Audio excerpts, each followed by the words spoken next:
प्यारे बच्चों नमस्कार। आप सभी का मेरे YouTube चैनल स्वास्थ्य क्लासेज में स्वागत है। प्यारे बच्चों, इस टॉपिक में यानी कि गुप्त वंश के सेकंड पार्ट में जितने भी प्रश्न हैं वे सारे प्रश्न आने वाली सभी परीक्षाओं के लिए महत्वपूर्ण हैं। इसलिए प्यारे बच्चों, आप लोग सबसे पहले इस चैनल को सब्सक्राइब कर लीजिए ताकि आप लोगों को सभी टॉपिकों के महत्वपूर्ण प्रश्नोत्तर मिलते रहें। तो चलिए प्यारे बच्चों, इस टॉपिक के सभी महत्वपूर्ण प्रश्नों को हल करते हैं। इस टॉपिक का पहला प्रश्न है, चंद्रगुप्त द्वितीय के बाद किसने राजगद्दी संभाली? यानी चंद्रगुप्त द्वितीय के बाद गुप्त वंश का अगला शासक कौन बना? स्कंदगुप्त, कुमारगुप्त प्रथम, समुद्रगुप्त या फिर श्रीगुप्त? इस प्रश्न का सही उत्तर है प्यारे बच्चों विकल्प बी। विकल्प बी, चंद्रगुप्त द्वितीय के बाद कुमारगुप्त गुप्त वंश का शासक बना था। प्रश्न नंबर 2, हूणों का प्रथम आक्रमण किस गुप्त शासक के काल में हुआ था? समुद्रगुप्त के काल में, कुमारगुप्त के काल में, स्कंदगुप्त के काल में या फिर चंद्रगुप्त प्रथम के काल में? हूणों का प्रथम आक्रमण जो हुआ था वह कुमारगुप्त के काल में हुआ था। इस प्रश्न का सही उत्तर है विकल्प बी। हूणों का पहला आक्रमण कुमारगुप्त के शासनकाल में हुआ था। प्रश्न नंबर 3, नालंदा विश्वविद्यालय की स्थापना किसके शासनकाल में हुई थी? स्कंदगुप्त के शासनकाल में, कुमारगुप्त प्रथम के काल में, स्कंदगुप्त के काल में, चंद्रगुप्त द्वितीय के काल में? इस प्रश्न का सही उत्तर हो जाएगा नालंदा विश्वविद्यालय की स्थापना कुमारगुप्त प्रथम के शासनकाल में हुई थी। इस प्रश्न का सही उत्तर हो जाएगा विकल्प बी। प्रश्न नंबर 4, हूणों को निर्णायक रूप से किसने पराजित किया? समुद्रगुप्त ने, कुमारगुप्त ने, स्कंदगुप्त ने या फिर चंद्रगुप्त प्रथम ने? हूणों को निर्णायक रूप से प्यारे बच्चों स्कंदगुप्त ने पराजित किया था, इसलिए इस प्रश्न का सही उत्तर हो जाएगा विकल्प सी, स्कंदगुप्त ने। प्रश्न नंबर 5, स्कंदगुप्त द्वारा हूणों की पराजय का उल्लेख किस अभिलेख में मिलता है? प्रयाग प्रशस्ति में, हनुवंत लेख में, भीतरी स्तंभ लेख में या फिर एरड़ प्रशस्ति में? इस प्रश्न का सही उत्तर है प्यारे बच्चों स्कंदगुप्त द्वारा हूणों की पराजय का उल्लेख भीतरी स्तंभ लेख में मिलता है, विकल्प सी। इस प्रश्न का सही उत्तर हो जाएगा विकल्प सी। प्रश्न नंबर 6, गुप्त शासकों का राज चिन्ह क्या था? चक्र था, सिंह, गरुड़ या वज्र? इस प्रश्न का सही उत्तर है प्यारे बच्चों गुप्त शासकों का राज चिन्ह गरुड़ था, विकल्प सी। प्रश्न नंबर 7, फाहियान भारत में कितने वर्ष रहा? 3 वर्ष, 5 वर्ष, 6 वर्ष या फिर 10 वर्ष? इस प्रश्न का सही उत्तर है प्यारे बच्चों फाहियान भारत में कुल 6 वर्ष रहा, विकल्प सी। प्रश्न नंबर 8, सती प्रथा का उल्लेख किस अभिलेख में मिलता है? प्रयाग प्रशस्ति में, भीतरी स्तंभ लेख में, एरड़ अभिलेख में या फिर इलाहाबाद स्तंभ लेख में? इस प्रश्न का सही उत्तर है प्यारे बच्चों सती प्रथा का उल्लेख जो है वह एरड़ अभिलेख में मिलता है। प्रश्न नंबर 9, हूणों का प्रथम शासक कौन था? तोरमाड़, मिहिरकुल, चंद्रगुप्त, प्रवरसेन? इस प्रश्न का सही उत्तर है प्यारे बच्चों हूणों का प्रथम शासक तोरमाड़ था, विकल्प ए। प्रश्न नंबर 10, अपने बड़े भाई की हत्या करके किसने सिंहासन प्राप्त किया था? समुद्रगुप्त ने, चंद्रगुप्त प्रथम ने, चंद्रगुप्त द्वितीय ने या फिर स्कंदगुप्त ने? इस प्रश्न का सही उत्तर है विकल्प सी। अपने बड़ी भाई की हत्या करके चंद्रगुप्त द्वितीय शासक बना था, रामगुप्त की हत्या करके। प्रश्न नंबर 11, गुप्त शासकों का राज चिन्ह क्या था? सिंह, वज्र, गरुड़ या फिर त्रिशूल? इस प्रश्न का सही उत्तर है प्यारे बच्चों गुप्त शासकों का राज चिन्ह गरुड़ था, विकल्प सी। प्रश्न नंबर 12, किस गुप्त शासक को सिक्कों पर वीणा बजाते हुए दर्शाया गया है? स्कंदगुप्त के सिक्कों पर, समुद्रगुप्त के सिक्कों पर, चंद्रगुप्त द्वितीय के सिक्कों पर या फिर कुमारगुप्त के सिक्कों पर? इस प्रश्न का सही उत्तर है किस शासक को सिक्कों पर बीड़ा बजाते हुए दर्शाया गया है? समुद्रगुप्त को, विकल्प बी। इस प्रश्न का सही उत्तर है विकल्प बी। प्रश्न नंबर 13, किस गुप्त शासक ने अपनी भाभी ध्रुव देवी से विवाह किया था? इस प्रश्न का सही उत्तर है प्यारे बच्चों चंद्रगुप्त द्वितीय ने, विकल्प सी, चंद्रगुप्त द्वितीय ने। प्रश्न नंबर 14, यूरोप का समुद्रगुप्त किसे कहा जाता है? सिकंदर को, नेपोलियन को, हिटलर को या फिर सीजर को? इस प्रश्न का सही उत्तर है प्यारे बच्चों, यूरोप का समुद्रगुप्त नेपोलियन को कहा जाता है। यह प्रश्न एक तरह से और बन सकता है कि भारत का नेपोलियन किसे कहा जाता है। अगर इस तरह का प्रश्न एग्जाम में आ जाए कि भारत का नेपोलियन किसे कहा जाता है प्यारे बच्चों, तो इस प्रश्न का सही उत्तर हो जाएगा समुद्रगुप्त। भारत का नेपोलियन समुद्रगुप्त को कहा जाता है और यूरोप का समुद्रगुप्त नेपोलियन को कहा जाता है। प्रश्न नंबर 15, यूरोप का कालिदास किसे कहा जाता है? होमर को, दांते को, शेक्सपियर को या फिर गेटे को? इस प्रश्न का सही उत्तर है प्यारे बच्चों, यूरोप का कालिदास विलियम शेक्सपियर को कहा जाता है। यह प्रश्न एक तरह और भी आ सकता है कि भारत का शेक्सपियर किसे कहा जाता है? इस प्रश्न का सही उत्तर हो जाएगा कालिदास। कालिदास को भारत का शेक्सपियर कहा जाता है और विलियम शेक्सपियर को यूरोप का कालिदास कहा जाता है। प्रश्न नंबर 16, गुप्त काल में बैंकिंग और व्यापार का कार्य कौन करता था? संघ, गिल्ड, श्रेणियां, व्यापारी सभा? इस प्रश्न का सही उत्तर है गुप्त काल में बैंकिंग और व्यापार का कार्य श्रेणियां करती थीं, विकल्प सी। प्रश्न नंबर 17, गुप्त काल में मुख्य रूप से किसकी पूजा होती थी? गुप्त काल में मुख्य रूप से विष्णु और शिव की पूजा होती थी, विकल्प बी। विकल्प बी। प्रश्न नंबर 17 का उत्तर है विकल्प बी। प्रश्न नंबर 18, एरड़ का विष्णु मंदिर कहाँ स्थित है? उत्तर प्रदेश में, बिहार में, मध्य प्रदेश में या फिर राजस्थान में? इस प्रश्न का सही उत्तर है प्यारे बच्चों, एरड़ का विष्णु मंदिर मध्य प्रदेश में स्थित है, मध्य प्रदेश, विकल्प सी। प्रश्न नंबर 19, गुप्त काल में निर्मित दशावतार मंदिर कहाँ स्थित है? पाटलिपुत्र में, देवगढ़ में, वैशाली में या फिर उज्जैन में? इस प्रश्न का सही उत्तर है प्यारे बच्चों, देवगढ़ का दशावतार मंदिर उत्तर प्रदेश में स्थित है।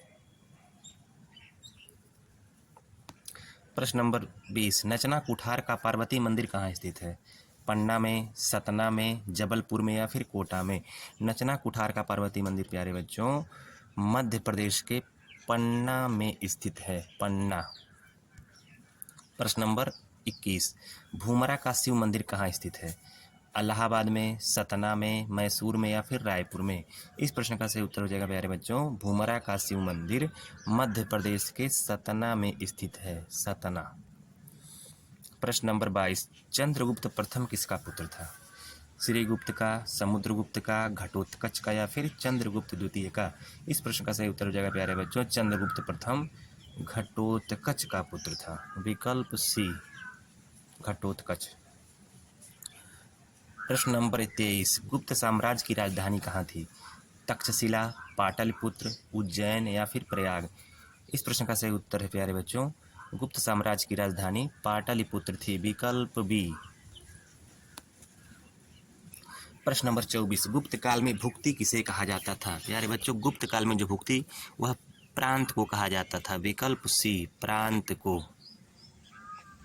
प्रश्न नंबर 25, गुप्त काल की दंड प्रणाली कैसी थी? अत्यंत कठोर, सरल, यातनापूर्ण या फिर धार्मिक आधारित? इस प्रश्न का सही उत्तर है विकल्प बी, सरल। गुप्त काल की दंड प्रणाली सरल थी। प्रश्न नंबर 26, गुप्त काल का महान कवि एवं नाटककार कौन था? वराहमिहिर, कालिदास, बाणभट्ट या फिर शूद्रक? इस प्रश्न का सही उत्तर है प्यारे बच्चों, विकल्प बी, कालिदास। कालिदास जो थे वह गुप्त काल के महान कवि एवं नाटककार थे। प्रश्न नंबर 27, वाकाटक वंश का संस्थापक कौन था? प्रवरसेन प्रथम, विंध्य शक्ति, रुद्रसेन द्वितीय या फिर तोरमाड़? इस प्रश्न का सही उत्तर है प्यारे बच्चों, वाकाटक वंश का संस्थापक विंध्य शक्ति था, विकल्प बी, विंध्य शक्ति। प्रश्न नंबर 28, वाकाटक वंश का वास्तविक संस्थापक किसे माना जाता है? रुद्रसेन को, प्रवरसेन को, विंध्य शक्ति को या फिर हरिसेन को? इस प्रश्न का सही उत्तर है प्यारे बच्चों, विकल्प बी, विकल्प बी, प्रवरसेन प्रथम को वाकाटक वंश का वास्तविक संस्थापक माना जाता है। प्रश्न नंबर 29, प्रवरसेन ने कितने अश्वमेध यज्ञ किए थे? 1, 2, 3 या फिर 4? इस प्रश्न का सही उत्तर है प्यारे बच्चों, प्रवरसेन प्रथम ने 4 अश्वमेध यज्ञ किए थे, विकल्प डी। प्रश्न नंबर 30, रुद्रसेन द्वितीय के बाद वाकाटक वंश की बागडोर किसने संभाली? प्रवरसेन ने, प्रभावती गुप्ता ने, बिंध्य शक्ति ने या फिर स्कंदगुप्त ने? इस प्रश्न का सही उत्तर है प्यारे बच्चों, रुद्रसेन द्वितीय के बाद वाकाटक वंश की बागडोर प्रभावती गुप्ता ने संभाली थी। प्रभावती गुप्ता जो है रुद्रसेन द्वितीय की पत्नी थी। रुद्रसेन द्वितीय की मृत्यु के बाद जो है प्रभावती गुप्ता ने वाकाटक वंश की बागडोर संभाली। प्रश्न नंबर 31, गुप्त साम्राज्य के पतन का मुख्य कारण क्या था?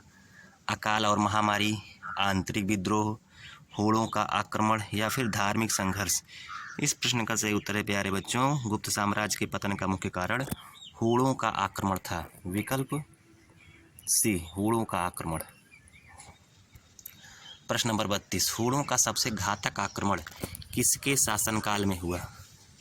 समुद्रगुप्त के काल में, कुमारगुप्त के काल में, स्कंदगुप्त के काल में या फिर चंद्रगुप्त द्वितीय के काल में? इस प्रश्न का सही उत्तर है प्यारे बच्चों, होड़ों का सबसे घातक आक्रमण जो हुआ था वह स्कंदगुप्त के शासनकाल में हुआ था। इस प्रश्न का सही उत्तर है विकल्प सी, स्कंदगुप्त के काल में। प्रश्न नंबर 33, स्कंदगुप्त ने किस विदेशी शक्ति से संघर्ष किया था? यूनानी से, शक से, होड़ से या फिर कुषाण से? इस प्रश्न का सही उत्तर प्यारे बच्चों, स्कंदगुप्त ने होड़ों से संघर्ष किया था। प्रश्न नंबर 34, गुप्त साम्राज्य के पतन के समय अंतिम प्रमुख शासक कौन था? गुप्त साम्राज्य के पतन के समय अंतिम प्रमुख शासक कौन था? समुद्रगुप्त, विष्णुगुप्त, कुमारगुप्त, नारायणगुप्त? इस प्रश्न का सही उत्तर है प्यारे बच्चों, गुप्त साम्राज्य के पतन के समय अंतिम जो प्रमुख शासक था उसका नाम विष्णुगुप्त था। कहीं कहीं यह उत्तर नारायणगुप्त के नाम से ही मिलता है, जो सही नहीं है। जो सबसे अधिक जो सही है वह विष्णुगुप्त है। प्रश्न नंबर 35, गुप्त साम्राज्य के पतन का आंतरिक कारण कौन सा था? विदेशी व्यापार की कमी, कमजोर उत्तराधिकारी और विखंडन, धार्मिक दंगे, जलवायु परिवर्तन? इस प्रश्न का सही उत्तर है प्यारे बच्चों, गुप्त साम्राज्य के पतन का जो आंतरिक कारण था वह था कमजोर उत्तराधिकारी और विखंडन, यानी कि विकल्प बी। प्रश्न नंबर 36, आर्थिक पतन का मुख्य, गुप्तों के आर्थिक पतन का मुख्य कारण क्या था?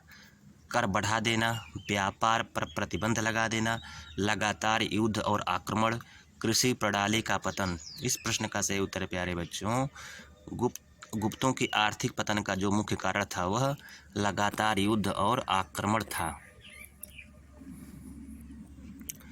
प्रश्न नंबर 37, प्रशासनिक पतन क्यों हुआ? गुप्तों का प्रशासनिक पतन क्यों हुआ? अधिकारियों की संख्या अधिक थी, जागीरदारों की शक्ति बढ़ना, धार्मिक हस्तक्षेप या फिर जनसंख्या वृद्धि?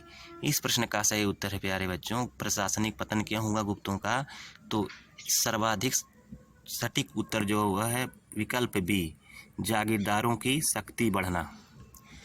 प्रश्न नंबर 38, दक्षिण भारत में किस शक्ति के उभार से गुप्तों की शक्ति कमजोर हुई? चालुक्य, चोल, वाकाटक या फिर पल्लव? इस प्रश्न का सही उत्तर है प्यारे बच्चों, दक्षिण भारत में वाकाटक शक्ति के उभार से गुप्तों की शक्ति कमजोर हुई। इस प्रश्न का सही उत्तर है विकल्प सी, वाकाटक। प्रश्न नंबर 39, गुप्त साम्राज्य के पतन का भारत पर क्या प्रभाव पड़ा? विदेशी व्यापार बढ़ा, भारत राजनीतिक रूप से एकीकृत हुआ, भारत छोटे छोटे राज्यों में बंट गया या फिर केंद्रीय सत्ता मजबूत हुई? इस प्रश्न का सही उत्तर है प्यारे बच्चों, गुप्त साम्राज्य के पतन का भारत पर क्या प्रभाव पड़ा? विकल्प सी, भारत छोटे छोटे राज्यों में बंट गया। प्रश्न नंबर 40, गुप्त साम्राज्य के पतन के बाद उत्तर भारत में कौन सी शक्ति उभरी? उत्तर भारत में कौन सी शक्ति उभरी गुप्त साम्राज्य के पतन के बाद? चोल, पल्लव, हर्षवर्धन या फिर चालुक्य? इस प्रश्न का सही उत्तर है प्यारे बच्चों, गुप्त साम्राज्य के पतन के बाद उत्तर भारत में पुष्यभूति वंश का उदय हुआ, यानी कि वर्धन वंश का उदय हुआ। इस प्रश्न का सही उत्तर हो जाएगा विकल्प सी। प्यारे बच्चों, यह वीडियो अगर आपको अच्छी लगी हो तो इस वीडियो को लाइक कीजिए और चैनल को सब्सक्राइब करना मत भूलिए। धन्यवाद।